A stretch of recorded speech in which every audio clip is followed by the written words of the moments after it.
तो भाई लोग नमस्कार। जी हाँ दोस्तों, खेसारी लाल यादव जी का फ़ैन होंगे तो हो जाइए तैयार, क्योंकि आप लोग के लिए सुपरस्टार खेसारी लाल यादव जी फिर से लेके आ रहे हैं एक ब्लास्ट लेवल के गाने।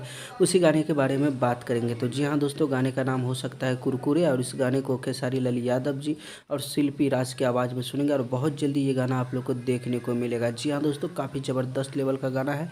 और वैसे भी खेसारी लाल यादव जी का एक गाना आया है, जाके आप लोग सुनिए, टेढ़ा है पर मेरा है, जो कि काफ़ी ब्लास्ट लेवल का गाना है। और इस गाने काफ़ी सोशल मीडिया पे तेज़ी से वायरल हो रहा है और रील भी बन रहा है।